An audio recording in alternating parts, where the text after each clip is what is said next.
أشهد أن لا إله إلا الله وحده لا شريك له وأشهد أن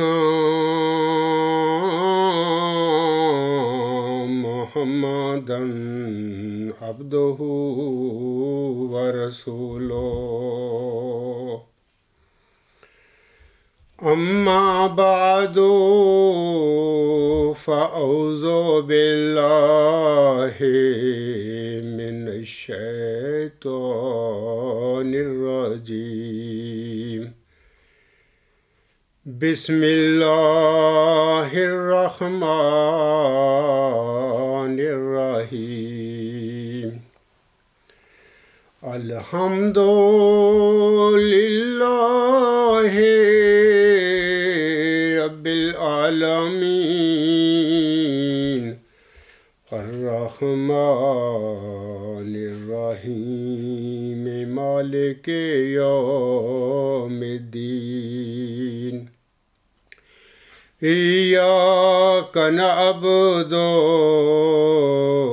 وإياك نستعين اهدنا الصراط المستقيم صراط الذين أنعمت عليهم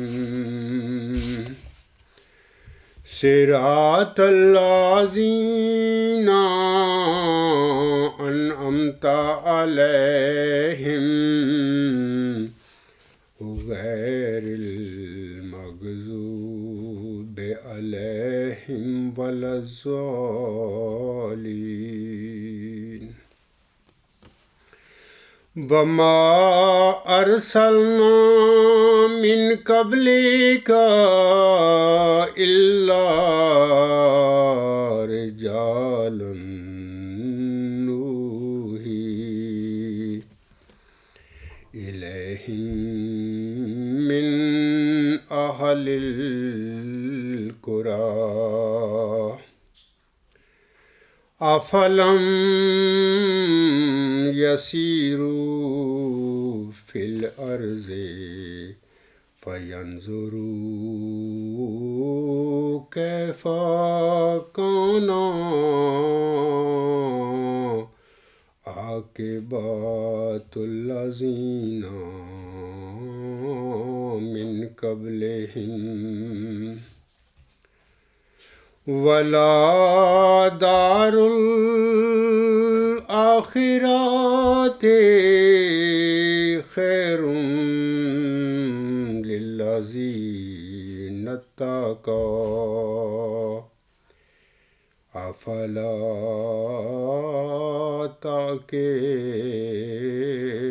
تعقلون حتى إذا استيأس الرسل وظنوا أنهم قد كذبوا جاءهم نصرنا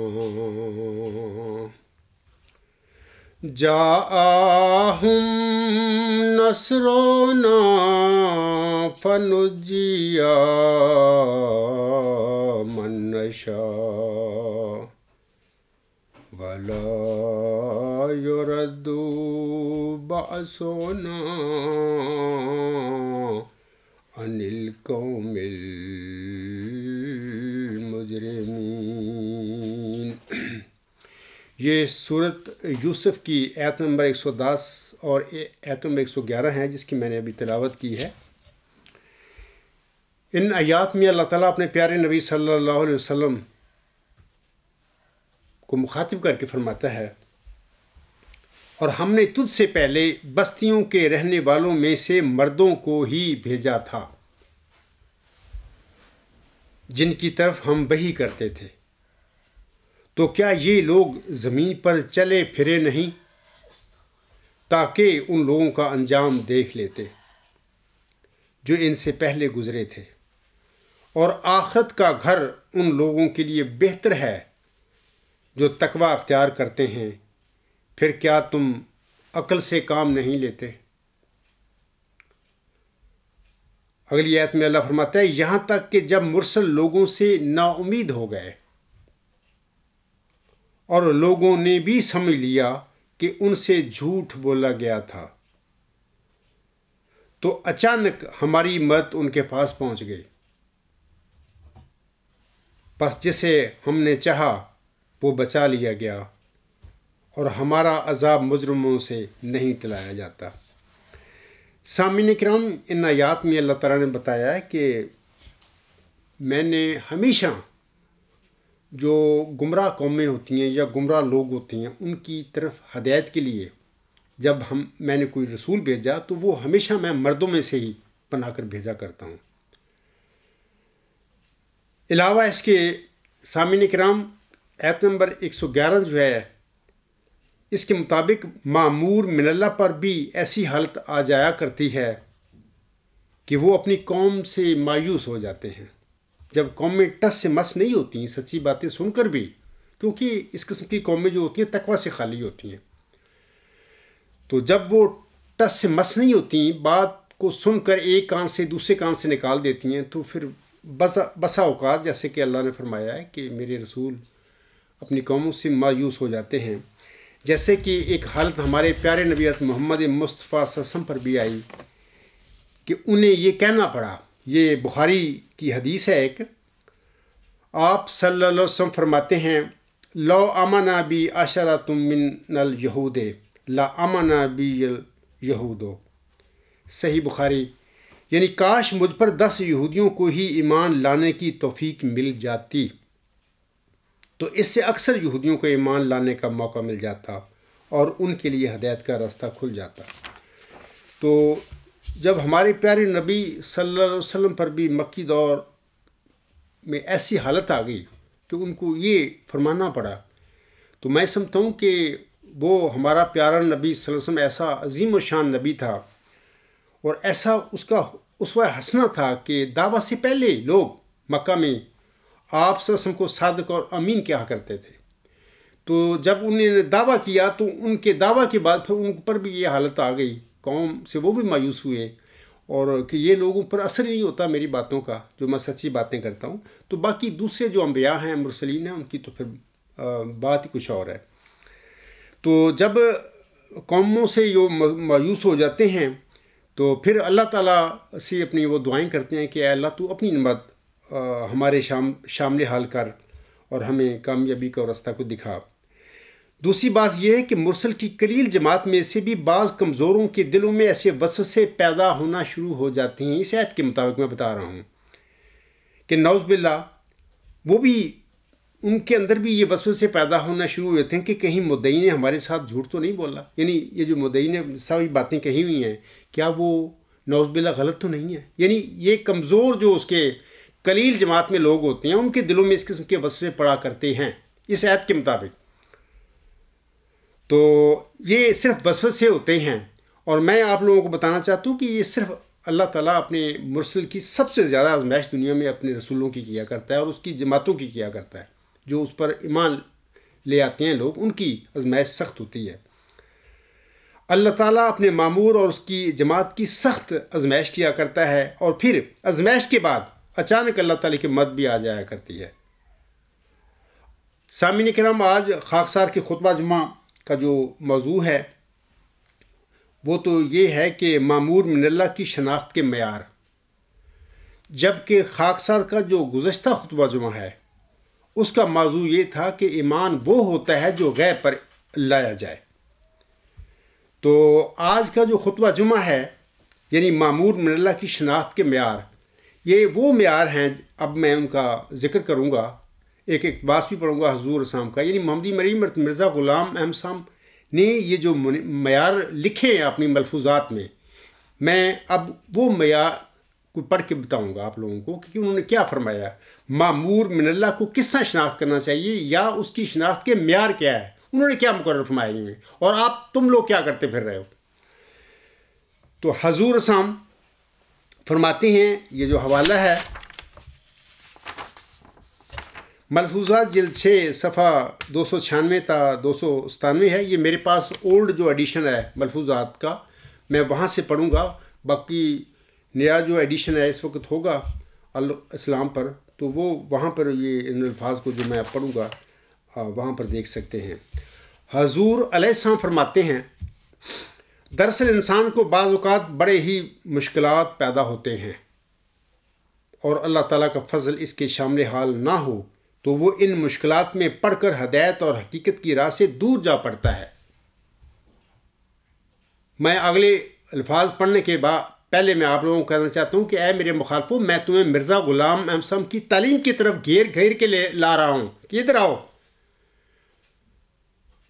مجھے ان تعلیم جو انہوں نے فرمائی ہے، جو معیار مقرر فرمائے ہوئے ہیں، جو انہوں نے مامورین من اللہ کے متعلق اپنی ذاتی تجربے کی روشنی میں اور اپنے علم کی روشنی میں جب بتایا ہوا ہے، میں اے میرے مخالفوں، میں اس طرف آپ لوگوں کو گھیر کے لا رہا ہوں. لیکن آپ ادھر نہیں آ رہے کیونکہ آپ لوگ مرتد ہو چکے ہو. مرزا غلام احمد کو تم ماننے والے ہی نہیں ہو، تم نہ اس کی جماعت میں ہو. یہ اس بات کا ثبوت ہے کہ میں مرزا غلام احمد صاحب کی طرف آپ کو لاتا ہوں، ان کی تعلیم کی طرف لا رہا ہوں. لیکن آپ اس سے بھاگتے پھر رہے ہیں، اپنے معیار مقرر کر کے بیٹھے ہوئے ہیں، اپنے شیطانی نظام کی طرف جاتے پھر رہے ہیں. تو آگے اس میں فرماتے ہیں، یہودیوں کو بھی اسی قسم کی مشکلات پیش آئے. انہوں نے توریت میں بھی پڑھا تھا کہ خاتم الانبیاء انہی میں ہوگا. وہ ان ظاہر الفاظ پر جمے ہوئے تھے. جب آن حضرت صلی اللہ علیہ وسلم پیدا ہوئے تو ان کو آپ کے قبول کرنے میں بھی دقت اور مشکل پیش آئی کہ خاتم الانبیاء تو ہم میں ہی سے ہوگا. مگر ان کو یہی جواب ملا کہ تم نے جو کچھ سمجھا ہے وہ غلط سمجھا ہے. یہی بات آج جماعت احمدیہ قبرستان میں، جماعت احمدیہ قبرستان کے نام نہاد خلیفے جو کہتے ہیں ہم خلیفے ہیں، یا یہودی صرف مولوی ہیں، وہ احمدیوں کو پڑھاتے پھرتے ہیں کہ جی وہ مسلم موت، وہ ذکی غلام تو مرزا غلام صاحب کا جسمانی لڑکا ہوگا. سب جھوٹ بولتے ہیں. اللہ نے وعدہ ہی نہیں کیا جسمانی لڑکے کے طور پر ذکی غلام کا. تو آج وہی مصیبت جماعت احمدیہ قبرستان کے احمدیوں کو پڑی ہوئی ہے، جس میں یہودی مبتلا ہوئے اور ٹھوکر کھائی اور جہنم رسید ہو گئے. اور عیسائیوں نے بھی اسی طرح غلطیاں کھائیں حضرت مسیح عیسیٰ ابن مریم علیہ السلام کی قبولیت کے حوالہ سے، اور وہ بھی جہنم رسید ہو گئے. آج وہی اور عالم اسلام جو ہے 1 صدی قبل امام مہدی کے حوالے سے جو پیش ہوئی تھی، اس کے حوالے سے ٹھوکر کھا کے بیٹھے ہوئے ہیں. وہ سارے سادات میں سے وہ امام مہدی کا انتظار کرتے پھر رہے ہیں. تو آج وہی مصیبت جو ہے، یا ان کی لا علمی کہہ لیں، یا جو ان کو پڑھایا گیا غلط پڑھایا گیا ہے کہ مرزا غلام احمد صاحب سے اللہ تعالیٰ نے ذکی غلام یا مسلم موت کے حوالے سے یہ وعدہ نہیں کیا کہ وہ میں بطور لڑکا تجھے دوں گا یا تیری تخم اور نسل میں سے دوں گا. ایسا بھی کوئی وعدہ نہیں. ہاں، لڑکے کے متعلق وعدہ ضرور ہے، 2 نشان ہیں وہ، جیسے کہ اللہ فرماتا ہے سو تجھے بشارت ہو کہ وجی اور پاک لڑکا تجھے دیا جائے گا. آگے سٹاپ ہے، ایک ذکی غلام تجھے ملے گا. آگے پھر سٹاپ ہے، ذکی غلام کے آگے مولم خود لکھتا ہے اپنی قلم سے لڑکا بریکٹ میں، جبکہ الہامی لفظ ذکی غلام ہے. آگے اللہ لڑکے کے متعلق فرماتا ہے وہ لڑکا تیری ہی تخم سے اور تیری ہی ذریت و نسل ہوگا. ذکی غلام کے متعلق اللہ تعالیٰ نے کسی الہام میں بھی 1881 سے لے کر 1907 6-7 نومبر 1907 تک آپ مرزا غلام صاحب کا الہامی اعلام پر چیک کر کے دیکھ لیں، کہیں کسی جگہ پر بھی اللہ نے ذکی غلام کے حوالے سے اپنے مولم سے یہ وعدہ نہیں کیا تھا کہ یہ ذکی غلام میں تجھے تیری ہی تخم اور تیری ہی ذریت میں سے دوں گا، یا تجھے میں بطور لڑکا دوں گا. کوئی ایسا وعدہ نہیں. جبکہ 100 سال ہو گیا ہے جماعت احمدیہ قبرستان کے نام نہاد جھوٹے خلیفے تمہیں یہ پڑھاتے پھر رہے ہیں کہ جی وہ مرزا صاحب کا بیٹا ہوگا، یا یہودی صرف مولوی جو ہیں اپنے پیٹ کے پیچھے یہ جھوٹ بولتے پھر رہے ہیں. سب جھوٹ ہے. آگے میں بتاتا ہوں آپ کو، حضور صاحب فرماتے ہیں مگر ان کو یہی جواب ملا کہ تم نے جو کچھ سمجھا ہے وہ غلط سمجھا ہے. آنے والا خاتم الانبیاء بنی اسماعیل میں سے آنے والا تھا، اور وہ بھی تمہارے بھائی ہیں. تم اس سوال پر مت جھگڑو، بلکہ ضرورت اس امر کی ہے کہ نبوت کے ثبوت دیکھو، اس میں ہیں یا نہیں. جبکہ انبیاء علیہ السلام کے خواص اور نشانات اس کے ساتھ ہیں، تو پھر تمہیں ماننے میں کوئی عذر نہیں ہونا چاہیے. اسی طرح انہوں نے ملاکی نبی کی کتاب میں پڑھا ہوا تھا کہ حضرت عیسیٰ علیہ السلام کے آنے سے پہلے ایلیا آسمان سے اترے گا. لیکن جب حضرت مسیح علیہ السلام نے اپنا دعویٰ پیش کیا تو اس وقت یہودی اسی ابتلا میں پھنسے۔ انہوں نے مسیح علیہ السلام سے یہی سوال پیش کیا کہ ایلیا کا آسمان سے آنا ضروری ہے۔ وہ سمجھے بیٹھے تھے کہ سچ مچ ہی ایلیا آئے گا، اور ایک طرح پر وہ یہ معنی سمجھنے میں حق پر تھے۔ یہ بات غور سے سنیں حضور صاحب کی۔ حضور صاحب فرماتے ہیں وہ یہ سمجھے بیٹھے تھے کہ سچ مچ ہی ایلیا آئے گا، اور ایک طرح پر وہ یہ معنی سمجھنے میں حق پر تھے، کیونکہ اس سے پہلے ایسا کوئی واقعہ اور نظیر ان میں موجود نہ تھی۔ لیکن حضرت مسیح علیہ السلام نے یہی کہا کہ آنے والا ایلیا یوحنا بن زکریا کے رنگ میں آ گیا ہے۔ وہ اس بات کو بھلا کب مان سکتے تھے؟ ایک یہودی نے اس مضمون پر ایک کتاب لکھی ہے، اور وہ لوگوں کے سامنے اپیل کرتا ہے کہ ان واقعات کے ہوتے ہوئے ہم مسیح علیہ السلام پر کس طرح ایمان لائیں۔ بلکہ وہ یہ بھی لکھتا ہے کہ اگر ہم سے مواخذہ ہوا یا ہوگا تو ہم ملاکی نبی کی کتاب کھول کر آگے رکھ دیں گے۔ یہی بات میں نے تفہیم القرآن جناب سید ابو الاعلیٰ مودودی صاحب جو ہیں، انہوں نے جو تفسیر لکھی ہے، میں نے ان کی تفہیم القرآن میں یہ باتیں پڑھی ہیں، جہاں پر بھی حضرت مسیح عیسیٰ بن مریم علیہ السلام کے دوبارہ نزول کے حوالے سے یہ قرآن میں آیات آئی ہیں۔ تو وہاں پر خود وہ سید ابو الاعلیٰ مودودی صاحب لکھتے ہیں کہ جب قیامت کے دن ہم سے پوچھا جائے گا کہ تم نے مرزا غلام کو کیوں نہیں مانا، باقاعدہ وہ سارے نام لیتا ہے، تفصیل ہے، کوئی 50 صفحے کے قریب اس کا ہے تفسیر اس نے لکھی ہے۔ وہ کہتا ہے کہ ہم یہ ساری حدیثیں اٹھا کے آگے اللہ کے رکھ دیں گے کہ وہ تو آسمان سے آنا تھا۔ دیکھیں مطلب کہ وہ ٹھوکر کھا گئے عالم اسلام کے مولوی بھی۔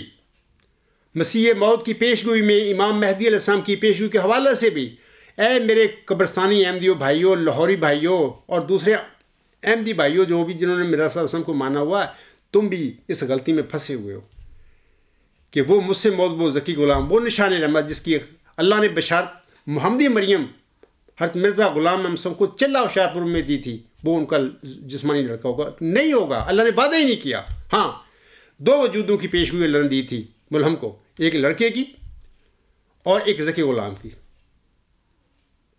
لڑکے کے متعلق اللہ نے وعدہ فرمایا ہے کہ وہ لڑکا تیری ہی تخم سے اور تیری ہی ذریت نسل کو دیا اس نے۔ ذکی غلام کا تو وعدہ ہی نہیں ہے، اللہ تعالیٰ نے اس کو اس کے بشیر الدین محمود احمد کی پیدائش کے بعد بھی 11 الہامی بشارتیں نازل فرمائیں مرزا غلام احمد صاحب پر، یہ بتانے کے لیے کیا ہے میرے بندے میں تو اس کی بشارت دے رہا ہوں، ابھی تو اس نے پیدا ہونا ہے۔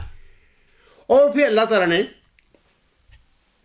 اس کو مسیل مبارک احمد قرار دے دیا کہ یہ مبارک احمد کے بعد پیدا ہوگا۔ ابھی بھی تمہیں سمجھ نہیں آ رہی کہ مبارک احمد کے بعد تو اللہ تعالیٰ نے مرزا صاحب کو کوئی لڑکے نہیں دیا۔ پھر آخری الہامی بشارت 6-7 نمبر 907 کو اللہ تعالیٰ نے دی، صاحب اللہ کا غلام زکیہ رب حبلی ذریۃ طیبہ انا نبشرک بغلام اسمہ یحییٰ۔ آمدن عید مبارک بادت، عید تو ہے چاہے کرو یا نہ کرو، یعنی آخری ذکی غلام کے حوالے سے پیشگوئی ہو رہی ہے، بشارت دی جا رہی ہے کہ وہ تو پیدا ہوگا 6-7 نمبر۔ اور جو آپ لوگ 12 جنوری 1899 کو جو پیدا ہو چکا تھا، جو خود وہ اپنے ایک مضمون میں کہتا ہے سادکوں کی روشنی کو کون دور کر سکتا ہے 1908 میں، کہ جی یہ مشیل مبارک احمد، یہ ذکی غلام، یہ یحییٰ آئندہ زمانے میں مرزا غلام صاحب کے گھر میں پیدا ہوگا، ان کی نسل میں پیدا ہوگا۔ جب 1914 میں جواد پر قبضہ کر لیا اور سازش کے ساتھ اور مکر و فریب اور عیاری کے ساتھ، اس کے بعد اشارہ دے دیے اپنے چاپلوس جو ساتھی تھے کہ اعلان کر دو میرے متعلق مسلم موت کا، انہوں نے تحریر و تقریر میں اعلان کرنے شروع کر دیے المسلم الموعود۔ مطلب کہ قدم قدم کے فریب اور جھوٹ ان لوگوں نے بولے ہوئے، تم ان کو کہتے ہو کہ خدا کے بنائے ہوئے خلیفے ہیں۔ یہ خدا کے خلیفے کی یہ شان ہوتی ہے؟ پڑھو خلفائے راشدین، محمدی خلفائے راشدین کی پڑھو طرز عمل چاروں کے، آپ کی آنکھیں کھولیں کہ خدا کا بنائے ہوئے خلیفہ تو نبی ہوتے ہیں، رسول ہوتے ہیں۔ یہ نبیوں اور رسولوں کی تعلیم پر چلنے والے، ان کے نمونوں پر چلنے والے لوگ جو ہوتے ہیں، ان کی وفات کے بعد ان کو ہم خلفائے راشدین کہتے ہیں، یعنی ہدایت یافتہ یہ لوگ ہوتے ہیں۔ ان کی دیکھو، ان کے طرز عمل دیکھو، ابو بکر صدیق رضی اللہ تعالیٰ عنہ کو دیکھو، حضرت عمر رضی اللہ تعالیٰ عنہ کا دیکھو، عثمان علی رضی اللہ تعالیٰ عنہم اجمعین، ان سب کے نمونے دیکھو آپ۔ یہ تمہارے قدم قدم پر جھوٹ بولتے پھر رہے ہیں یہ لوگ، انہوں نے احمدیت کا ستیہ ناش کیا۔ احمدیت کہاں ہے یہاں پر؟ اور نام لیتے ہیں احمدیت اور اسلام کا، اور کہتے ہیں حقیقی اسلام، اور درود بھی پڑھتے ہیں نبی پاک صلی اللہ علیہ وسلم پر، اور حدیثوں کو جھوٹی اور جعلی قرار دیتے پھر ہیں جن حدیثوں کو مرزا صاحب نے فرمایا کہ یہ سچی حدیثیں ہیں، تواتر مانوی تک پہنچ گئی ہیں، بلکہ اپنے دعویٰ کے حوالہ سے انہوں نے حقیقت الوحی میں 208 نشانوں کا ذکر کیا ہوا ہے۔ حضرت مرزا صاحب نے صفحہ 200 پر پڑھیں، یہ جلد 22 ہے۔ حضور صاحب نے اپنی صداقت کی سب سے پہلی نشانی یہ بتائی، امت کے آگے رکھی کہ حدیث مجددین کے مطابق ضروری تھا کہ اس صدی کے سر پر 14 صدی کے سر پر بھی کوئی آتا، اور میں ہوں وہ، اللہ نے مجھے بتایا ہے۔ اور اس حدیث مجددین کو یہ جعلی خلیفے کہتے پھر ہیں، یہ جعلی اور بناوٹی حدیث ہے۔ میں بارہا اس کا ثبوت دے چکا ہوں، مرزا ناصر کے وہ بیان دے چکا ہوں، خلیفہ جو تمہارا ہے مرزا طاہر کیا کہتا پھر رہا ہے، موجودہ تو کہتا ہے 11 جون کا اس کا خطبہ ہے 2011 کا غالباً، یہ حدیث نہ قرآن میں ہے نہ حدیثوں میں ہے۔ بہرحال اللہ تعالیٰ تم پر رحم فرمائے اور اپنی آنکھیں آپ کو کھولنے کی توفیق بخشے۔ آگے اس میں فرماتے ہیں مامور من اللہ کی شناخت کے معیار۔ آپ فرماتے ہیں غرض ظاہر الفاظ پر آنے والے بعض اوقات سخت دھوکہ کھا جاتے ہیں، پیش گوئیوں میں استعارات اور مجازات سے ضرور کام لیا جاتا ہے۔ جو شخص ان کو ظاہر الفاظ پر ہی حمل کر بیٹھتا ہے اسے عموماً ٹھوکر لگ جاتی ہے۔ یہی کام تم نے کیا ہوا ہے، تم سے کروایا گیا بلکہ ان جعلی خلیفوں نے۔ اصل بات یہ ہے کہ ایسے موقع پر یہ دیکھنا ضروری ہوتا ہے کہ آیا جو شخص خدا تعالیٰ کی طرف سے آنے کا مدعی ہے وہ ان معیاروں کی روح سے سچا ٹھہرتا ہے یا نہیں جو راست بازوں کے لیے مقرر ہیں۔ پس اگر وہ ان معیاروں کی روح سے صادق ثابت ہو تو سعادت مند اور متقی کا یہ فرض ہے کہ اس پر ایمان لاوے۔ سو یاد رکھنا چاہیے کہ انبیاء کی شناخت کے لیے 3 بڑے معیار ہوتے ہیں۔ یہ معیار ہیں مرزا صاحب نے بیان فرمائے، ابھی میں نے حوالہ پڑھا ہے ملفوظات جلد 6 صفحہ 296 تا 297، اولڈ ایڈیشن کی میں بات کر رہا ہوں، یہ نئے پہ آپ خود تلاش کر لینا۔ یہ معیار ہیں حضور صاحب نے فرمائے ہوئے کہ نبیوں کے، رسولوں کے، مامورین من اللہ، یعنی جن لوگوں کو اللہ ہدایت کے لیے، دنیا کی ہدایت کے لیے کھڑا کرتا ہے، ان کے شناخت کے معیار کیا ہیں۔ میں آپ کو مرزا غلام سم کی تعلیم کی طرف لا رہا ہوں۔ اے میرے مخالفو، کہاں بھاگے، کہاں گمراہ ہو کر بیٹھے ہوئے تم؟ ادھر آؤ، میرا صاحب کے قدموں میں آؤ، وہاں پر فیصلہ کرتے ہیں۔ وہ حق معدل تھے، نبی پاک صلی اللہ علیہ وسلم نے ان کے متعلق فرمایا ہوا ہے کہ وہ حق معدل ہوگا۔ یہ حکم و عدل کا معیار ہیں۔ آپ کہاں، تمہیں ان شیطانی قسم کے لوگوں نے گمراہ کر دیا ہے۔ حضور صاحب فرماتے ہیں اول یہ کہ نصوص قرآنیہ اور حدیثیہ بھی اس کی مؤید ہیں یا نہیں، پہلا معیار۔ دوسرا، اس کی تائید میں سماوی نشانات صادر ہوتے ہیں یا نہیں۔ تیسرا، نصوص عقلیہ اس کے ساتھ ہیں یا نہیں، یا آیا وقت اور زمانہ کسی ایسے مدعی کی ضرورت بھی بتاتا ہے یا نہیں۔ یہ 3 حضور صاحب نے معیار مقرر فرمائے ہیں ایک سچے مرسل کے: نصوص قرآنیہ، تائیدات سماوی نشانات اور نصوص عقلیہ۔ آگے اس میں فرماتے ہیں ان تینوں معیاروں کو ملا کر جب کسی مامور اور راست باز کی نسبت غور کیا جائے گا تو حقیقت کھل جاتی ہے۔ میرا دعویٰ ہے کہ میں خدا کی طرف سے مامور ہو کر آیا ہوں۔ اب میرے دعویٰ کو پرکھ کر دیکھ لو کہ آیا یہ ان 3 معیاروں کی روح سے سچا ثابت ہوتا ہے یا نہیں۔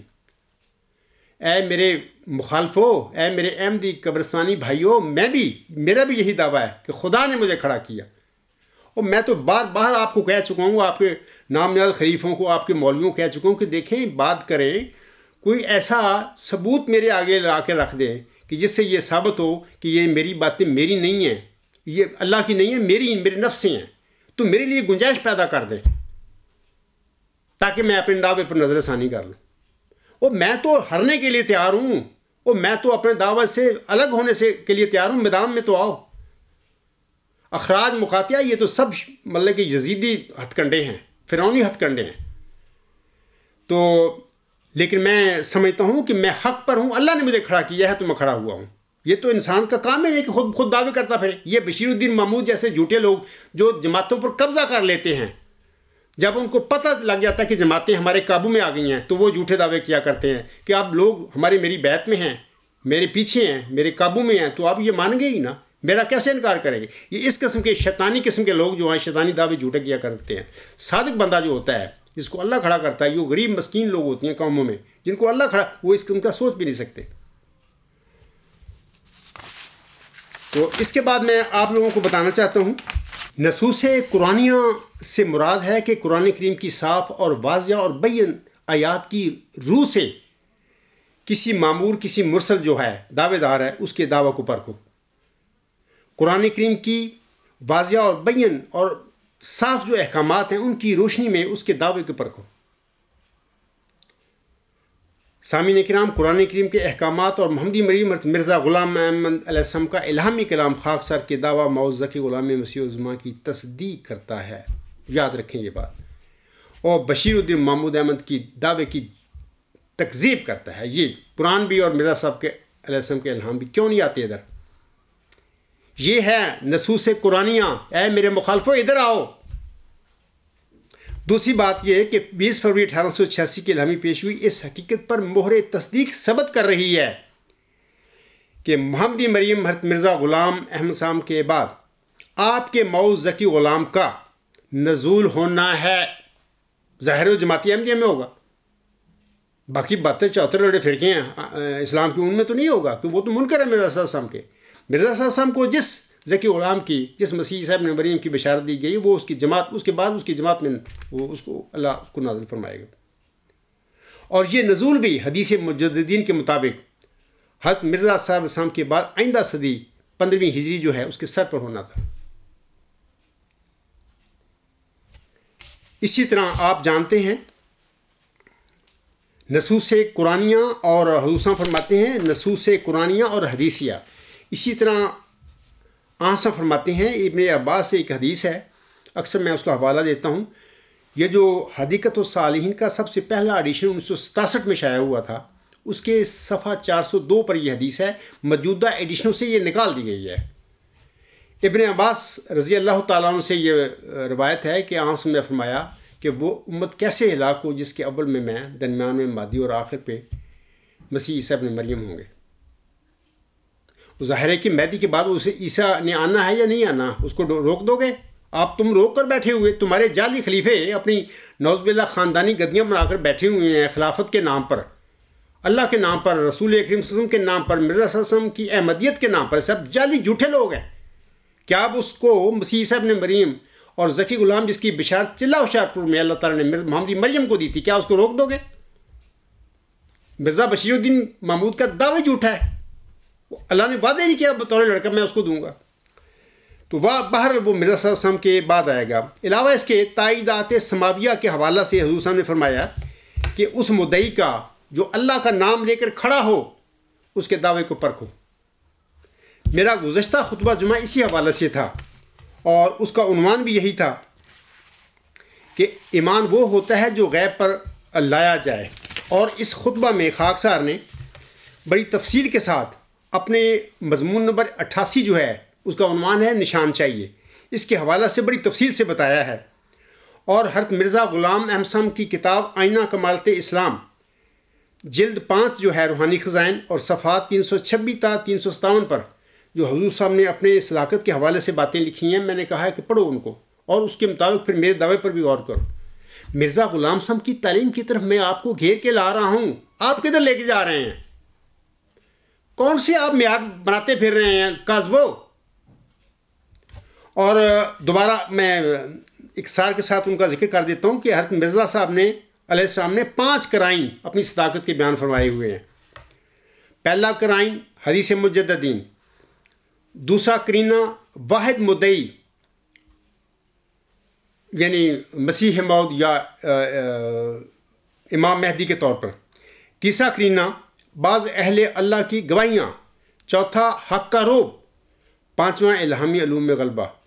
میں نے گزشتہ خطبہ جمعہ میں بڑی تفصیل سے بتا دیا ہے کہ اسی طرح 5 یہی جو قرائن حضور صاحب نے اپنے دعویٰ کے حوالے سے پیش کیے ہیں آئینہ کمالت اسلام میں. میرا مضمون نمبر 88 پڑھو، وہاں پہ میرا بھی یہی 5 قرائن دیکھ لو. بلکہ میں نے 5 سے زیادہ 5 اور 10 لکھے ہیں قرائن میرے صداقت کے اپنے، میں نے بتایا. یہ معیار ہے مرزا غلام صاحب کے مقرر کیے ہوئے. آپ کیا کرتے پھر رہے ہیں؟ کیا اس طرح نعوذ باللہ من ذالک کے صادق کو تم کیا جھوٹا کر کے دیکھ لو گے اپنے شیطانی نظام کے ذریعے، یا یہ تماشے کرتے پھر رہے ہو تم لوگ؟ علاوہ اس کے میں آپ لوگوں کو بتانا چاہتا ہوں کہ حضور صلی اللہ علیہ وسلم فرماتے ہیں تائید میں سماوی نشانات. اس کے علاوہ یہ 10 کرائم جو میں نے لکھے ہیں اپنے مضمون نمبر 88 نشان چاہیے میں، اس کے علاوہ میں نے اس میں اپنے موعود ذکی غلام مسیح الزماں ہونے کا جو دعویٰ ہے اس کے سلسلے میں 6 نشانوں کا ذکر کیا ہے. یہ ساری تائیدیں اس خاکسار کے لیے اللہ تعالیٰ کی طرف سے. پہلی یہ کہ موعود ذکی غلام مسیح الزماں کے متعلق میں نے بتایا کھول کے کہ جماعت احمدیہ میں اس آیت سے پہلے کسی انسان پر یہ باتیں نہیں کھلیں کہ یہ جو مبشر الہامات ہیں بشیر الدین محمود کی پیدائش کے بعد بھی ہوتے رہے 6-7 نمبر 907 تک. اس کا مقصد کیا تھا؟ اس کا مقصد یہ تھا کہ اللہ بار بار ملہم کو بتا رہا تھا کہ میں نے تو ابھی وجود وہ ذکی غلام آپ کو دیے ہی نہیں، پیدا ہی نہیں کیا آپ کے گھر میں. پھر اللہ نے اس کو بار بار بشارتیں دیں اور بار بار اس کے متعلق کہا، کبھی نافلہ موعود کہا، کبھی مظہر الحق والعلا کا ان اللہ نزلہ من السماء کہا، کبھی بار بار حلیم غلام کہا. یہ ساری صفات مفصل الہامی پیش گوئی جو چلہ ہوشیارپور میں نازل تو اس میں موجود ہیں. یہ ساری علامتوں کے ساتھ کبھی کسی الہام میں بشارت کے ساتھ اللہ تعالیٰ نازل فرماتا رہا. یہ بتانے کے لیے معلوم کو کہ میں تو اس کو ابھی میں بشارت کی اس کی بشارت دے رہا ہوں آپ کو، ابھی تو وہ پیدا ہوگا. پھر حتیٰ کہ 1907 میں اللہ تعالیٰ نے فرما دیا مبارک احمد کے وفات کے بعد اسی دن کہ انا نبشرک کا بغلام حلیم، ہم تجھے ایک حلیم غلام کی بشارت دیتے ہیں. پھر اکتوبر 1907 میں اللہ تعالیٰ نے فرما دیا انا نبشرک کا بغلام حلیم ینزل المنزل المبارک ساقیہ آمدن عید مبارک بادت، ہم تجھے ایک حلیم غلام کی بشارت دیتے ہیں جو مبارک احمد کی شبیہ ہوگا، اس کی مثل ہوگا. اے ساقی عید کا آنا تیرے لیے مبارک ہو. یار خدا کا خوف کو روک کو جو مسیح مبارک احمد ہے وہ مبارک احمد کے بعد اس نے پیدا ہونا کہ 12 جنوری 1899 کو جو پیدا ہو تو وہ مسیح مبارک احمد ہے. جہنم سے بچو، دوزخ سے بچو. یہاں پر بات یہ نہیں ہے کہ عبدالغفار جنبہ سچ ہے یا کون ہے، جو بھی ہے جس کو بھی اللہ نے کھڑا کیا اور بنایا ہے اس کو آپ مان لو. آپ کی فلاح اسی میں ہے. اس صادق کے مقابلے نہ کرو. اس صادق کے مقابلے ایسے ہی ہیں جیسے کہ تم خدا کے مقابلے کرتے پھر رہو اس دنیا میں. سوچو کبھی کیا آج تک خدا کو کسی دنیاوی طاقت نے اس کو ناکام کیا اس کے اپنے ارادوں میں؟ کیا فرعون نے ناکام کر لیا تھا اللہ تعالیٰ کو؟ کیا ابو جہل نے اپنے بد ارادوں میں کیا اللہ کو جو خدا ہے سچا اس کے تو وہ لات و منات خدا تھے نا جو خانہ کعبہ میں رکھے ہوئے تھے، کیا اس سچے خدا کی جو ارادے تھے کیا ان میں ابو جہل نے اس کو ناکام کر لیا تھا؟ نہیں. اسی طرح کیا محمد حسین بٹالوی اینڈ کمپنی نے مرزا غلام صاحب کو جھٹلا کر کیا اللہ کو اس کے ارادوں میں ناکام کر لیا تھا؟ نہیں، ہرگز نہیں. آج تم بھی نہیں کر سکتے. میں تمہیں کہتا ہوں ہوش کے ناخن لو، میرے دعویٰ پر تقوی کے ساتھ غور فکر کرو، انصاف کرو. میں اکثر سورۃ مائدہ کی آیت نمبر 9 کی تلاوت کرتا ہوں اور اس کا ترجمہ پڑھ کے آپ لوگوں کو کہتا ہوں کہ آؤ انصاف کرو. اللہ نے انصاف کا حکم دیا ہے، تقوی کا اور انصاف کا. میرے دعوے کے حوالے سے بھی تقوی شو کرو، تقوی پیدا کرو اپنے آپ میں اور انصاف کے ساتھ میرے دعوے کو دیکھو. انشاءاللہ آپ کو اللہ تعالیٰ ضرور ہدایت دے گا. لیکن نہ آپ میں تقوی ہے اور نہ آپ میں انصاف کی کوئی چیز ہے. آپ تو مانتے ہی نہیں. میں تو کہتا ہوں کہ اگر دیکھی جائے آپ کے حالات دیکھے گئے ہیں جماعت احمدیہ قبرستان کے تو پتہ لگتا ہے کہ آپ لوگ تو نہ آپ کا اسلام پر کوئی ایمان ہے عملی طور پر، نہ احمدیت کو عملی طور پر آپ مانتے ہیں. آپ کا تو پتہ نہیں دین کیا ہے. دین محمودیہ کہہ رہے ہیں کہ آپ کا وہ دین ہے جو مفاد ہے وہی سچ ہے. یہ آج سے 2500 سال پہلے سوفسطائیوں کا طریقہ کار تھا کہ جو انسان اپنے کے لیے سمجھتا ہے وہ سچ ہے وہی سچ ہے. یہ ان کا تھا. انشاءاللہ کوئی ایسا وقت آئے گا بعد میں ایک تفصیلی ایک خطبات کا حصہ دوں گا جس کے متعلق علم کے متعلق میں باتیں بتاؤں گا. سوفسطائیوں کا بھی ذکر ہوگا، سقراط کا بھی ہوگا، سقراط سے پہلے جو فلاسفر گزرے ہیں ان کا بھی ہوگا، بعد والوں کا بھی ہوگا. تفصیل میں بتاؤں گا. اور وہ یہ سب باتیں اس حالت کا جو ورچوئس گاڈ اعلیٰ انتہائی ہمگیر نظریہ ہے اس کے حوالے سے میں یہ باتیں کروں گا. میں بتاتا ہوں کہ یہ تو سوفسطائیوں کے طریقہ تھا. پھر سقراط نے ان کو پھر چیلنج کیا، ان کو قابو کیا اور ان کے ناک آؤٹ کیا میدان میں اور علم کے میدان میں. بتایا کہ سب جھوٹ بولتے ہو تم. سچ وہ ہوتا ہے جو آبجیکٹیو ٹروتھ ہو. سچ وہ نہیں ہوتا ہے کہ جو نام نہاد شیطانی خلیفے تمہارے بنا کے بیٹھ جائیں یا مولوی کہنے شروع کر دیں یوم مسلم موت منام لا کر مسلم موت بنا. یہ سچ نہیں وہ کرتا. سچ وہ ہوتا ہے جو آبجیکٹیو ٹروتھ ہو. سچ وہ ہے جس کو قرآن مرزا غلام صاحب کا الہام سچا ثابت کر رہا ہے. میں نہیں کہہ رہا کہ یہ سچ ہے، وہ قرآن کا کہہ رہا ہے، مرزا غلام صاحب کا الہام کہہ رہا ہے۔ علاوہ اس کے الہامی پیشگوئی جو ایک تو میں بتایا ہے، یہ نشان ہے، اللہ نے مجھے خبر دی اس بات کی، اور دوسرا نشان کسوف و خسوف کا نشان، اس عاجز کی صداقت کے لیے، اور یہ ہوا 2002 میں میرے دعوے کے آفیشیل جب میں نے مرزا طاہر کو بھیج دیا، اس کے بعد یہ نشان ظاہر ہو گیا اس دنیا میں۔ اب میں صحیح مجھے نہیں پتا 2002 میں ہوا تھا یا نومبر میں ہوا تھا، غالباً یہ 2003 میں ہوا تھا، باہر یہ اپنا میرے مضامین میں اس کا ذکر ہے، پچھلے گزشتہ خطبہ میں نے اس کا ذکر کیا ہوا، اس وقت میرے ذہن میں نہیں ہے۔ میں صرف یہ کہتا ہوں کہ 1894 جب خسوف و کسوف کا نشان اللہ نے ظاہر کیا آسمان پر، آپ لوگ گواہ ہو اس بات کے کہ مولویوں نے تو کہنا شروع کر دیا تھا کہ لوگ گمراہ ہوں گے، گمراہ نہیں ہوئے تھے بلکہ انہوں نے سچ پایا تھا، ان کو ہدایت ملی تھی، لیکن ان کو جو جن میں تقویٰ تھا، غیر صالح غیر متقین، تو اس وقت بھی ہدایت نہیں ملی تھی، وہ تو آج تک مخالفت ان کی نسلیں کرتی آ رہی ہیں۔ میں آپ لوگوں کو سمجھانا چاہتا ہوں کہ 2002 یا 2003 میں جو خسوف اسی طرح ہوا ہے ماہ رمضان میں، انہی تاریخوں پر جو آنسم نے بیان فرمائی ہوں، کیا اس عاجز کی صداقت نشان وہ نہیں ہے؟ یہ تائید سماوی نہیں ہے؟ مرزا صاحب نے فرمایا ہے دوسرا کہ اس کی تائید میں سماوی نشانات صادر ہوتے ہیں یا نہیں، یہ کیا بتاؤ مجھے۔ تیسرا اس طرح میں نے بتایا ہوا ہے کہ سقراطی جو نظریہ ہے ورچوئس نالج، اللہ نے نہ صرف اس کی حقیقت کھولی اس عاجز پر، بلکہ ایک اعلیٰ انتہائی ہماگیر نظریہ ورچوئس گاڈ اس عاجز پر الہام فرمایا اور اس کی حقیقت بھی کھولی۔ میں تفصیل مختصر گزشتہ خطبہ میں بتا چکا ہوں۔ اور اس طرح چوتھا جو ہے تائید سماوی جو میرے لیے اللہ نے ظاہر کی ہے کہ حضور صلی اللہ علیہ وسلم فرماتے ہیں میرے فرقہ کے لوگ اس قدر علم اور معرفت میں کمال حاصل کریں گے کہ اپنی سچائی کے نور اور اپنے دلائل اور نشانوں کی روح سے سب کا منہ بند کر دیں گے۔ تو یہ اللہ تعالیٰ نے اس عاجز کے وجود میں یہ باتیں پوری کی ہیں۔ کیوں؟ اپنے مولویوں کو کہو کہ نکلیں باہر، کریں میرا مقابلہ دلائل کے ذریعے، مرزا غلام صاحب کے الہامی کلام اور مرزا صاحب کے فرمودات کے ذریعے میرا مقابلہ کریں، حدیث صحیحہ کے روشنی میں میرا مقابلہ کریں، مرزا غلام صاحب کے الہامی کلام کی روشنی میں میرا مقابلہ کریں، قرآن کریم کی جس کو اللہ نے فرقان قرار دیا ہے، اس کی تعلیم، اس کے احکامات کی روشنی میں میرا مقابلہ کریں، مجھے جھٹلا کر دکھائیں۔ میں جھٹلاتا ہوں آپ سب کو کہ آگے کہ بشیر الدین محمود کا دعویٰ جھوٹا ہے، ان کا دعویٰ منہاج نبوت پر نہیں تھا، ایک الگ بحث ہے۔ منہاج نبوت پر آنے والوں کو تو لوگ اینٹیں اور پتھر مارتے ہیں، کاذب نعوذ باللہ، اور جھوٹا اور کذاب کے لگاتے ہیں، اپنے دائروں میں سے خارج کر دیتے ہیں۔ عاصم کے ساتھ کیا ہوا؟ شیب ابی طالب میں کیوں ڈالا گیا تھا؟ کیونکہ دعویٰ منہاج نبوت پر تھا۔ عیسیٰ علیہ السلام کے ساتھ کیا ہوا؟ موسیٰ، ابراہیم، نوح علیہ السلام، ان کے ساتھ کیا ہوا؟ مرزا غلام صاحب کے ساتھ کیا ہوا؟ ان سب کے دعوے منہاج نبوت پر تھے۔ جو منہاج نبوت پر آئیں ان کو لوگ قبول نہیں کرتے، ان کو تمسکر ٹھٹھے، ان کو گند بکتے ہیں، گالیاں دیتے ہیں ان کو، ہاں اپنے بنائے ہوئے کو بسم اللہ وہ قبول کر لیتے ہیں۔ بشیر الدین محمود کے دعوے کے بعد کیا ہوا؟ اس کے دعوے سے پہلے اس کے ساتھی اس کے متعلق اعلان کرتے پھر رہے تھے، دعوے کے بعد لوگوں نے اس کے گلے میں ہاتھ ڈالے۔ میں بتاؤ مجھے کہ کیا دعویٰ ان کا منہاج نبوت پر تھا؟ محمد صلی اللہ علیہ وسلم کے دعوے کے بعد تو ان کو اینٹیں پتھر اور شیب ابی طالب میں بیٹھنا پڑے، مرزا بشیر الدین محمود ان کے گلے میں ہاتھ ڈالے جائیں۔ بتاؤ مجھے کون سچا تھا ان دونوں میں؟ کس کا دعویٰ منہاج نبوت پر تھا؟ آج میرے ساتھ بھی وہی وہ شو رہا جو محمد صلی اللہ علیہ وسلم کے ساتھ ہوا، جو عیسیٰ، موسیٰ، ابراہیم، نوح علیہ السلام کے ساتھ ہوا، جو مرزا غلام صاحب کے ساتھ ہوا، وہی میرے ساتھ ہو رہا ہے۔ کیوں؟ میں صادق ہوں، مجھے اللہ نے کھڑا کیا ہے، آپ لوگوں نے کھڑا نہیں کیا ہوا، میں خود نہیں کھڑا ہوا۔ منہاج نبوت پر آنے والوں کے ساتھ یہی سلوک ہوتا ہے، ہاں اپنے بنائے ہوئے جو لوگ ہوتے ہیں ان کو بخوشی قبول کر لیتے ہیں۔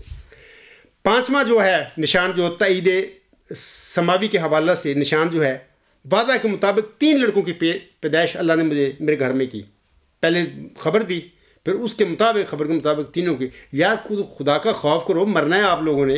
یہ جھوٹے انسان کے ساتھ اس کے وعدے پورے ہو سکتے ہیں؟ وہ جھوٹی وہ خوابیں ہوں اس کی، وہ کہے دعویٰ اس کا میں ماؤز ذکی غلام مسیح الزما ہوں، اللہ نے مجھے بتایا بشیر الدین محمود اپنے دعوے میں جھوٹا ہے، تو اس کے بعد یار وہ جو باتیں اس کی ساری پوری ہو جائیں۔ آپ کے خلیفے، آپ کے مولوی میرے سامنے آنے کے لیے تیار نہیں، منیاں تھلے بڑھ کے بیٹھے ہیں۔ اجے بھی تھوڑا نہیں پتہ لگتا کہ تائید سماوی کس کے ساتھ ہے۔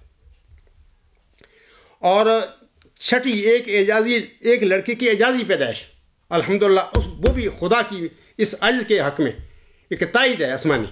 اے عبدالرفاق تو صادق ہے.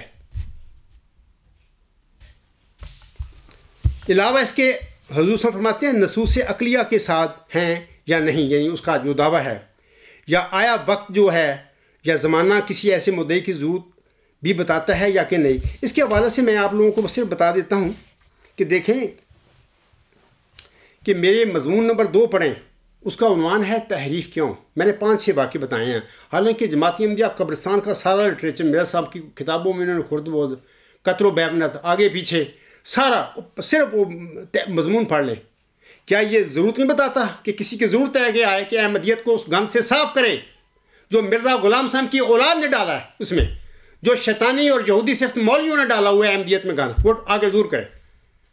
وہ پڑھے، صرف ایک مضمون پڑھے، تحریف کیوں اس کا ہے عنوان ہے. علاوہ اس کے مضمون نمبر 125 عبدالرفاق جمبا کی طرف سے مرزا مسرور احمد کو مبالغہ کی کھلی پیشکش. اور دیکھیں کہ مرزا بشیر اپنا مسرور صاحب باغ کھڑے ہوئے نہیں آئے میدان میں. اور 125 مضمون کے بعد پھر آگے جالوں کو میں نے بلایا، محمودی جو قبرستانی بجو ہیں ان کو بلایا، سب بھاگ گئے، کسی نے میرا مبالغہ نہیں قبول کیا. ایک بندے نے خود لکھا مجھے، اس نے مجھے مبالغہ دیا، میں نے اس کو قبول کیا. یہ الگ کہانی ہے، انشاءاللہ کسی وقت میں نے اس کی تفصیل جو ہے، اپنا ایک مضمون ہے میرا غالباً اس سال کا شروع کا جو پہلا خطبہ جمعہ ہے 4 جنوری کا 2019 کا، گزشتہ اس کا عنوان ہے گزشتہ سال 2018 میں قبرستانی جماعتی احمدیہ کو دیے گئے مبالغہ کی حقیقت. وہ سنیں، وہ خطبہ بار بار سنیں، انشاءاللہ آپ کو حقیقت کا پتہ چل جائے گا کہ مبالغہ کے حوالے سے ان کاذبوں کے ساتھ خدا نے کیا کیا. کیا یہ تعید نہیں ہے سازش کے ساتھ کہ میں میدان میں کھڑا ہے؟ یار اتنی بھی عقل نہیں تمہیں؟ اللہ کو جان دینی ہے کہ ان کو آپ نے جان دینی ہے. میں عام سادہ احمدیوں سے یہ بات کہنا چاہتا ہوں کہ دیکھیں یہ جو لوگ ہیں، مرزا مسرور ہے وہ اپنی گدی بچاتا پھر رہا ہے، یہ ساری جعلی قسم کے لوگ ہیں، انہوں نے مذہب کا بھیس آگے ڈال کے اپنی دنیا کا سلسلہ شروع کیا ہوا ہے. چلو وہ تو اپنی اور اپنی نسل کی یا اپنی خاندان کی گدیاں بچاتا پھر رہا ہے. یہودی صفت مولوی یا ناظر وغیرہ سارے وہ اپنے ایمان بیچ کر بیٹھے ہوئے ہیں، ان کو تھوڑی سی عہدے ملے ہوئے ہیں یا ان کو کہتے ہیں کہ روٹی پانی اچھا انہوں نے ملے ہے. اس واسطے میں عام سادہ احمدیوں سے کہتا ہوں کہ دیکھو ان لوگوں نے آپ کو وہ چندہ جو مرزا صاحب نے 1 سے شروع کیا تھا، ایک چندہ تھا لازمی، ایک تو اختیاری تھا، 1 سے 48 کر دیے، تم پر وہ لازم ہے چندے دینے. یار تم تو ہمیشہ 100 سال ہو گیا نسل در سے چندے دیتے آ رہے ہو، تمہارا اس میں کیا ہے؟ دیکھو تم کیوں نہیں صادق کے لیے کھڑے ہوتے؟ تمہارا کیا دلچسپی اور کیا تمہارا مفاد ہے اس میں؟ ان لوگوں کو تو مفاد ہے، میں نے بتا دیا کہ کوئی اپنی خلافتیں گدیاں بچاتا پھر رہا ہے، کوئی اپنی روٹی پانی کے پیچھے لگا ہوا، کوئی عہدے بچاتا پھر رہا ہے. آپ کس کے لیے گنگے ہو کر بیٹھے ہوئے ہیں؟ آپ کیوں نہیں بول رہے؟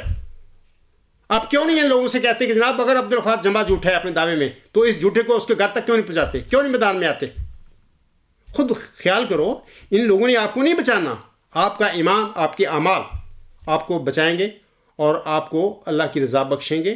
ان لوگوں سے آپ کو کچھ نہیں ملے گا، یہ تو لینے والے لوگ ہیں، یہ تو دنیا ان کی بنا رہے ہیں، اور تم پر انہوں نے گنڈے ٹیکس 48 لگائے ہوئے ہیں. خدا کا خوف کرو، کھڑے ہو جاؤ اللہ کے لیے، سچائی کے لیے، انصاف کے لیے. اس کے علاوہ میں آپ لوگوں کو بتانا چاہتا ہوں، مرزا بشیر الدین محمود نے کہا تھا، میں نے بارہا حوالہ دیا ہے کہ جناب میرا انجام بڑا بخیر ہوگا.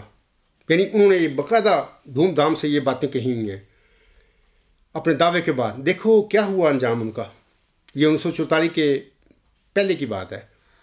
تو کیا ہوا؟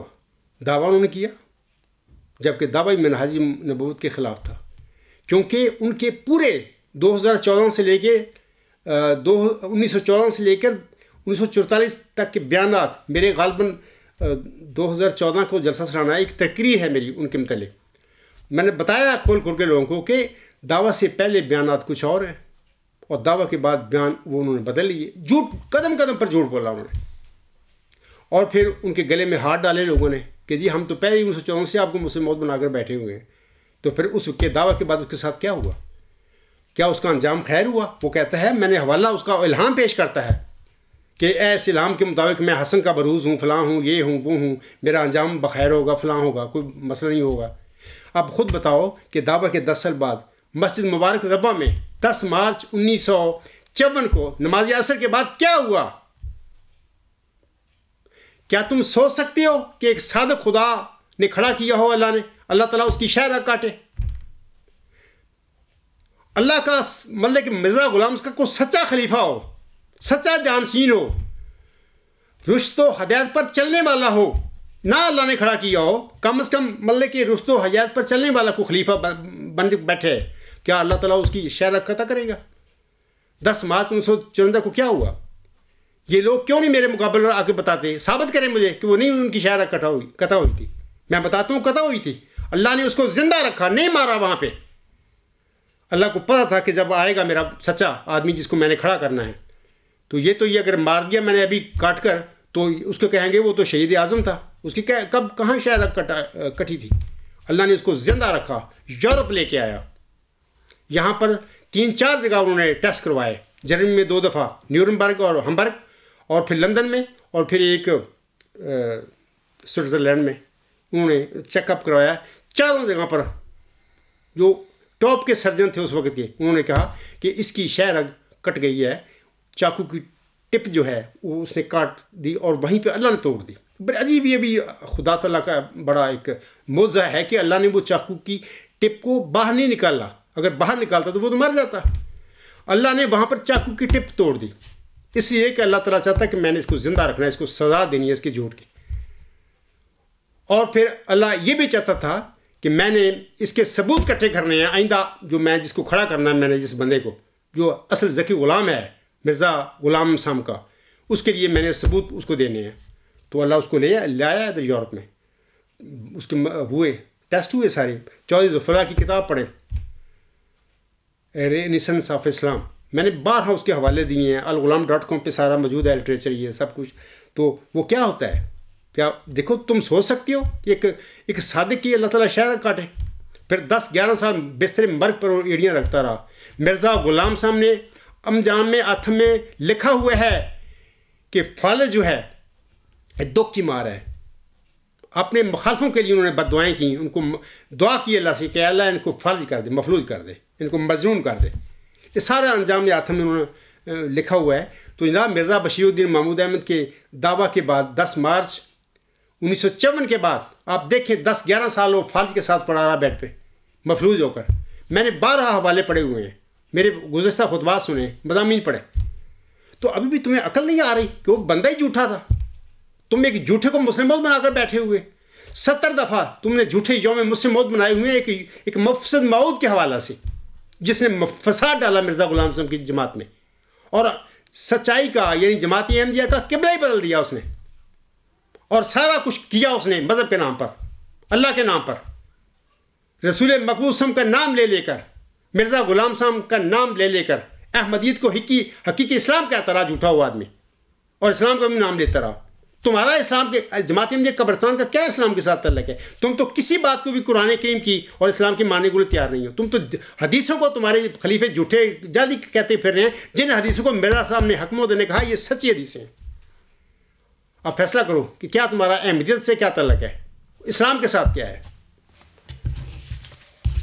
آخر پہ میں بتانا چاہتا ہوں کہ جو منہاج نبوت پر لوگ آتے ہیں، اللہ کھڑا کرتا ہے اپنے مرسلوں کو، معمورین کو، ان کے معیار کچھ اور ہوتے ہیں۔ ابھی وہ معیار ہیں جن کا میں نے ذکر فرمایا ہے، ابھی مرزا غلام صاحب کے ملفوظات میں سے، اور میں نے حوالہ بھی دیا ان کا۔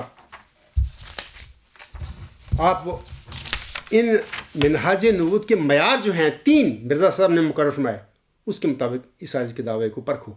مرزا غلام صاحب کی تعلیم کی طرف آؤ، قرآن کی طرف آؤ، محمد عربی صاحب کے قدموں میں آؤ۔ میں ان کی طرف بلا رہا ہوں یار، میں کوئی محمد حسین بٹالوی بابو جیل کی طرف بلا رہا ہوں آپ کو، یا فرعون کی طرف بلا رہا ہوں آپ کو؟ خدا کا خوف کرو، اپنے پر رحم کرو۔ تو اس کے بعد میں بتانا چاہتا ہوں کہ یہ ایک پادری ہے جس نے ایک نظم لکھی تھی، وہ 14 جنوری 1892 میں پیدا ہوا، 6 مارچ 1984 کو اس نے وفات پائی۔ یہ پادری جو تھا پروٹیسٹنٹ تھا، اس نے بڑی خوبصورت ایک نظم لکھی ہے، غالباً 1945 کی ہے نظم ہے۔ میں چاہتا ہوں کہ یہاں پر وہ نظم پڑھ کر آپ کو سنا دوں۔ اس کا عنوان یہ ہے، جو جرمن زبان میں ہے، لیکن اس کا اردو ترجمہ یہ ہے کہ چپ رہنے میں عافیت نہیں بلکہ بولنے میں عافیت ہے۔ وہ کہتا ہے، میں اس کا پڑھ دیتا ہوں، وہ کہتا ہے alles die Nazis, die Kommunisten wollten, habe ich geschwiegen, ich war ja kein Kommunist. Als sie die Sozialdemokraten einsperrten, habe ich geschwiegen, ich war ja kein Sozialdemokrat. Als sie die Gewerkschafter wollten, habe ich nicht protestiert, ich war ja kein Gewerkschafter. Als sie die Juden wollten, habe ich geschwiegen, ich war ja kein Jude. Als sie mich wollten, gab ich keinen mehr die protestieren konnte. بڑی خوبصورت یہ انہوں نے نظم لکھی تھی۔ میں آپ لوگوں کے آگے اس کا ترجمہ پڑھ دیتا ہوں۔ پہلی بات تو یہ ہے کہ جرمن مجھے نہیں آتی، ایک لمبا عرصہ سے میں جرمنی میں رہا ہوں، اور اس لیے نہیں آتی کہ یہ نہیں کہ میں ایسا کوئی بات ہے کوئی جرمن، مطلب اللہ تعالیٰ نے مجھے بتا دیا کہ اس جرمن سیکھنے کا آپ کا کام نہیں ہے، آپ کا جو کام ہے وہ کریں۔ تو جب ذہن کو اللہ تعالیٰ کی طرف سے اور دماغ اور دل کو یہ حکم مل جائیں تو وہ پھر وہ غیر متعلقہ کاموں میں وہ نہیں کرتا، نہ اس کو آتے ہیں نہ وہ سیکھ سکتا ہے۔ یہی میرا حال ہے۔ تو میں نے یہ جرمن الفاظ پڑھے ہیں، اس میں کریکٹ ہو سکتا ہے کہ میں نہ پڑھ سکا ہوں جرمن، لیکن ان کا ترجمہ جو اردو میں پڑھتا ہوں وہ لکھتا ہے جرمن پادری مارٹن نائمولر، وہ کہتا ہے جب وہ کمیونسٹوں کو لینے کے لیے آئے تو میں چپ رہا کہ میں کمیونسٹ نہیں تھا۔ جب وہ سوشل ڈیموکریٹوں کو پکڑنے کے لیے آئے تو میں چپ رہا کیونکہ میں سوشل ڈیموکریٹ نہیں تھا۔ جب وہ مزدور رہنماؤں کو قید کرنے کے لیے آئے، یعنی وہ نازیوں کے متعلق لکھ رہا ہے، جب وہ مزدور رہنماؤں کو گرفتار کرنے کے لیے یا قید کرنے کے لیے آئے تب بھی میں نے احتجاج نہیں کیا کیونکہ میں مزدور رہنما نہیں تھا۔ جب وہ یہودیوں کو پکڑنے کے لیے آئے، جب وہ یہودیوں کو گرفتار کرنے کے لیے آئے تو بھی میں نہ بولا کیونکہ میں یہودی نہیں تھا۔ آخر میں وہ کہتا ہے جب وہ مجھے لینے کے لیے آئے، یعنی نازی جو ہیں، جب وہ مجھے لینے کے لیے آئے تو کوئی بھی باقی نہیں بچا تھا جو کہ میرے لیے احتجاج کرتا یا صدائے احتجاج بلند کرتا۔ یعنی میں آپ لوگوں سے کہوں گا کہ اس میں ایک سبق ہے، اس نظم میں وہ سبق یہ ہے کہ عافیت چپ رہنے میں نہیں بلکہ بولنے میں ہے۔ اس وقت ہو سکتا ہے کہ بعض سادہ احمدی کہتے ہوں کہ ہم کون، اللہ نے ہمیں تو کھڑا ہی نہیں کیا، جمبا صاحب کو کھڑا کیا، جمبا صاحب جانے جماعت جانے۔ نہیں، ایسی بات نہیں، آپ پوچھے جائیں گے۔ آپ کی خاموشی آپ کے لیے خطرناک ہے، اس سے دنیا میں بھی خطرناک ہوگی اور آخرت میں تو ہوگی۔ اور یہ بھی سوچا کرو کبھی کہ عبدالغفار جمبا کی جائے آپ بھی ہو سکتے تھے کہ اللہ آپ کو کھڑا کر دیتا، پھر کیا ہوتا؟ اگر آپ کو کھڑا کر دیتا اللہ اور عبدالغفار جمبا کا وہ رویہ ہوتا جو آپ کا ہے اس کے حوالے سے، تو پھر آپ کیا سوچتے؟ تو آپ بھی یہی نظمیں پڑھ کے مجھے سناتے۔ تو میں جو نظمیں آپ کو پڑھ کے سنا رہا ہوں کہ لوگوں، اے میرے قبرستانی احمدی بھائیوں، عافیت چپ رہنے میں نہیں بلکہ بولنے میں ہے۔ سامعین کرام، کسی دانشور نے کہا تھا کہ اگر تم غلط کو غلط نہیں کہہ سکتے تو تم غلامی کے اعلیٰ ترین درجے پر ہو۔ اے میرے قبرستانی احمدی بھائیوں، یہ الفاظ میرے نہیں، میں نہیں کہہ رہا، کسی عظیم دانشور نے کہے ہوئے ہیں، اس کے یہ نصیحت پر مبنی یہ الفاظ ہیں۔ سنو اس کو اور سوچو اپنے متعلق، اپنے حوالے سے کہ آپ کہاں کھڑے ہیں۔ دوبارہ پڑھتا ہوں اس کے لفظ کہ اگر تم غلط کو غلط نہیں کہہ سکتے تو تم غلامی کے اعلیٰ ترین درجے پر ہو۔ آگے وہ کہتا ہے کہ اگر تم غلط کو غلط نہیں سمجھتے، پہلے تو کہتا نا، اب کہتا ہے کہ اگر تم غلط کو غلط نہیں سمجھتے تو تم جہالت کے اعلیٰ ترین درجے پر ہو۔ میں جماعتی احمدیہ قبرستان کے جو پروفیسر ہیں، یہ جو ڈاکٹر ہیں، یہ جو انجینئر بنے پھرتے ہیں، بڑی ان کی انجمنیں بنی ہوئی ہیں، میں ان کو کہتا ہوں کہ سوچو، یہ میرے لفظ نہیں ہیں، کسی دانشور کی ہیں، کہ اگر تم غلط کو غلط نہیں کہہ سکتے تو تم غلامی کے اعلیٰ ترین درجے پر ہو۔ کیا تم سوچو کہ کیا تم غلامی کے اعلیٰ ترین درجے پر نہیں ہو اس وقت؟ تم پڑھے لکھے ہو کہاں ہو؟ پڑھے لکھے ان پڑھ ہو تم۔ اسی طرح سوچو کہ اگر تم غلط کو غلط نہیں سمجھتے، جو میں بار بار بتا رہا ہوں آپ لوگوں کو، تو تم جہالت کے اعلیٰ ترین درجے پر ہو۔ آپ لوگ کہاں پڑھے لکھے ہوئے ہیں؟ آپ تو جاہل ہو، ان پڑھ ہو، لیکن ڈگریاں آپ کے ہاتھ میں ہیں۔ جیسے کہ سورۃ صف میں غالباً مثال ہے کہ وہ اس گدھے کی جس پر کتابیں لدی ہوئی ہیں، وہ یہودیوں کی اللہ نے مثال دی ہے کہ وہ ان کی مثال ایسی ہے، وہ ان کی ربیوں کی، اس کے مولویوں کی، کہ ان پر گدھے پر جیسی کتابیں لگی ہیں۔ آپ کے ہاتھ میں بھی ڈگریاں ہیں، لیکن عقل آپ کے پاس نہیں ہے، شعور نہیں ہے، تقویٰ نہیں ہے، انصاف نہیں ہے، کچھ بھی نہیں ہے۔ اسلام سے ہی آپ دور ہیں۔ تو اللہ تعالیٰ آپ پر رحم فرمائے اور آپ کی آنکھیں کھولیں۔ تو میرا مقصد تو سمجھانا ہے، منوانا نہیں۔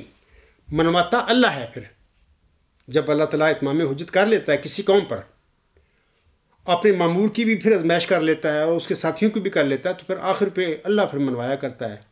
اور پھر اس کے منوانے کے کیا رنگ ہیں؟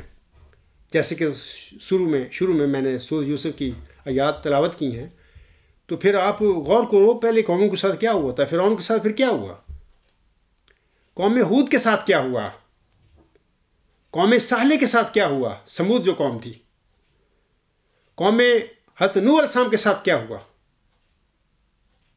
اسی طرح یہودیوں کے ساتھ کیا ہوا۔ اللہ نے پھر کیا کیا؟ 2000 سال تک ذلت اور رسوائی میں بھڑکتے رہے ہیں مسیح عیسیٰ ابن مریم کو تکذیب کرنے کے بعد۔ آسم کی تکذیب جو کرنے والے تھے ان کے ساتھ اللہ نے پھر کیا کیا تھا؟ مرزا غلام صاحب کی تکذیب کرنے والوں کے ساتھ اللہ تعالیٰ نے کیا کیا؟ کیا حال ہے آج عالم اسلام کا دنیا میں؟ کیا حال ہے دین اسلام کا؟ ٹھیک ہے وہ سچا دین ہے، اس میں کوئی شک نہیں، وہ سچا دین، وہ تو کتاب میں بند پڑا ہوا ہے۔ عملی طور پہ مسلمانوں کے جو افعال ہیں، جو انہوں نے سچوں کو تکذیب کر کے اپنا نمونہ بنایا ہوا ہے، اس کے نتیجے میں ان کا کیا حال ہے؟ سارے بکاری۔ تو اللہ تعالیٰ آپ پر بھی رحم فرمائے اور اللہ تعالیٰ آپ کو ہوش دے۔ اور کوئی سوال ہے تو بندہ پوچھتا ہے، مدعی میدان میں کھڑا ہے، اس سے پوچھو، ڈٹ کے پوچھو، میرے پاس آؤ، نہیں آ سکتے ڈرتے ہو خط لکھو، مجھ سے جواب لو۔ آخر پہ میں یہ کہنا چاہتا ہوں، بلکہ ایک وسوسہ ہے کہ لوگوں کے ذہن میں بعض مولوی یہ ڈالتے ہوں گے، خلیفہ نام نہاد، یعنی انڈر گراؤنڈ باتیں ہیں جماعت کی، کہ جناب جمبا صاحب کا ہم اس لیے مقابلہ نہیں کرتے۔ میں نے جرمنی میں سنا ہوا ہے، ادھر ایک مولوی ہے ڈاکٹر عبدالغفار، جاہل، بالکل جاہل آدمی ہے میرا ویسے ہم نام ہے، میری ملاقات بھی ایک دفعہ ہوئی تھی فرینکفرٹ میں۔ اس نے کسی کو کہا، کسی مجلس میں کہا، میرا ایک محسن جاننے والا عزیز وہاں پہ تھا، اس نے سنا، کہتا جی ہم تو جماعت نے ہمیں منع کیا ہوا، ورنہ تو ہم جمبا صاحب کو 1 منٹ میں اس کو بتا دیں۔ میں اس ڈاکٹر عبدالغفار بے علم اور جاہل ڈاکٹر کو کہتا ہوں کہ ادھر آؤ، میرے ساتھ بات کرو، ثابت کرو مرزا بشیر الدین محمود کو مسلم ہو، خفیہ آ جاؤ، جماعت کو چھوڑو، جماعت کو سائڈ پہ کر دو۔ مجھے علم ہے کہ آپ لوگ پڑھ لکھ کر احمدی ہوئے ہیں، آپ پیدائشی احمدی نہیں ہیں۔ ادھر آپ کو موت پڑ رہی ہے، اب دوبارہ ایک مدعی کھڑا ہے میدان میں، کتاب آپ کے پاس ہے قرآن کریم، مرزا صاحب کا الہام موجود ہے، مرزا صاحب کی کتابیں موجود ہیں، اس کے پاس بھی یہی ہیں۔ کدھر موت پڑ گئی ہے؟ کدھر بیٹھے ہوئے ہو جا کے؟ ترکی زبان میں ڈاکٹری کر لینا کوئی بات نہیں، مذہب کی طرف آؤ۔ تو میں کہتا ہوں کہ جناب آئیں، چپ کر کے آ جائیں، مجھے کسی نے کو بتائیں، میں آپ کو گارنٹی دیتا ہوں کہ میں اور جماعت احمدیہ اصلاح پسند آپ کا نام نہیں لے گی۔ کوئی بھی قبرستانی احمدی ہے، جالہ ہے، کوئی عہدیدار ہے، کوئی مولوی ہے، کوئی مربی ہے، آئے میرے پاس، میں نہیں اس کا نام لوں گا، مجھے سمجھائے، میں سمجھنے کے لیے تیار ہوں۔ لیکن میں آپ کو بتاتا ہوں کہ آپ کیا آپ نے سمجھانا ہے؟ آپ تو گمراہ لوگ ہو۔ جو میں اللہ کی طرف سے ہدایت لائے ہوں اس کو قبول کر لو، اس میں آپ کی بھلائی ہے۔ تو یہ میں عام سادہ احمدیوں کو کہنا چاہتا ہوں کہ یہ جماعت احمدیہ قبرستان میں پڑھایا لکھایا جاتا ہے کہ نہیں جمبا صاحب کے ہم ساتھ ہم اس لیے بات نہیں کرتے وہ مشہور نہ ہو جائے۔ دیکھو یہ جھوٹی باتیں ہیں ان کی۔ اگر علم میں، ان کے علم میں، میں آپ سادہ بات بتاتا ہوں کہ میں جھوٹا ہوں نعوذ باللہ، تو ان کو چاہیے کہ جو جھوٹا ہے، جیسے کہتے ہیں کہ سانچ کو آنچ نہیں، جھوٹ کے پاؤں نہیں، وہ جھوٹا آدمی تو نعوذ باللہ ہوتا ہی جھوٹا ہے، اس کے تو پاؤں کے نیچے کوئی جگہ ہی نہیں ہے۔ تو اس کو جھوٹے کو تمہیں تو چاہیے کہ مطلب کہ سب سے پہلے میری خبر مرزا طاہر لیتا، اور وہ نہیں تو مرزا مسرور لیتا، ان کے مولوی لیتے، اور اگر نوز باللہ کے زوم میں جھوٹا ہوں اور باقی جھوٹا ہوتا تو مجھے یعنی نوز باللہ اپنے زوم میں جس کو انہوں نے جھوٹا بنایا اس کے گھر پہنچاتے. کیوں نہیں پہنچا رہے؟ اس کا مطلب یہ ہے کہ میں نہیں جھوٹا، یہ جھوٹے ہیں. میرے ساتھ بات کرنا کے لیے تیار اس لیے نہیں ہے کہ خود جھوٹے ہیں، میں جھوٹا نہیں ہوں. پہلی بات. دوسری بات یہ ہے کہ اس سازش کو بہت سارے خط آتے رہتے ہیں. جرمنی سے بھی لوگ لکھتے ہیں، میرے سے محبت کرنے والے سارے لوگ ہیں، اور یورپ سے بھی، دنیا سے، پاکستان سے، ہر جگہ سے آتے رہتے ہیں.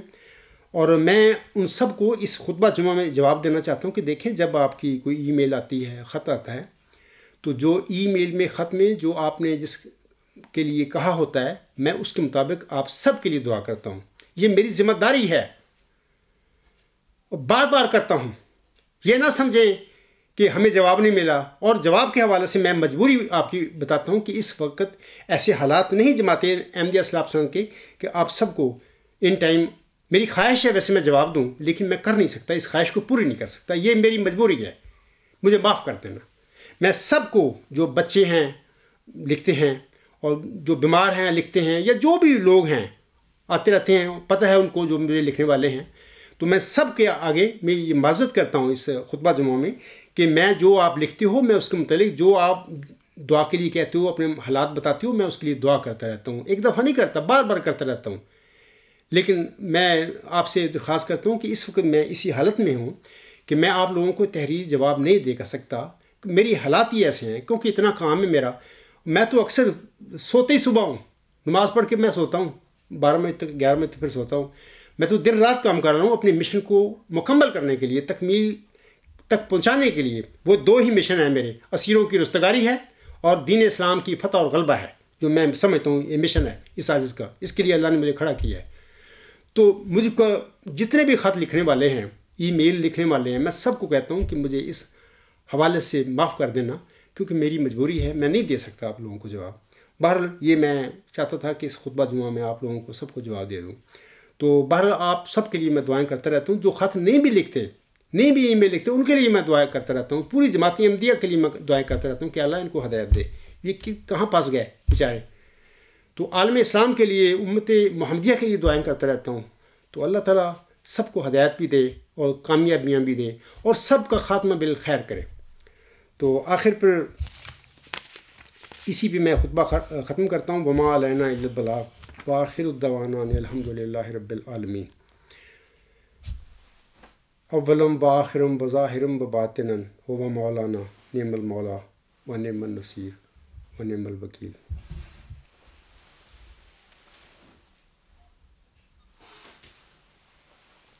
الحمدللہ الحمدللہ نحمدہ ونستعینہ ونستغفرہ ونؤمن بہ ونتوکل علیہ ونعوذ باللہ من شرور انفسنا ومن سیئات اعمالنا. من يهده الله فلا مضل له ومن يضلله فلا هادي له. ونشهد أن لا إله إلا الله ونشهد أن محمدا عبده ورسوله. عباد الله رحمكم الله ان الله يأمر بالعدل والإحسان وإيتاء ذي القربى وينهى عن الفحشاء والمنكر والبغي يعظكم لعلكم تذكرون. اذكروا الله يذكركم وادعوه يستجب لكم ولذكر الله أكبر.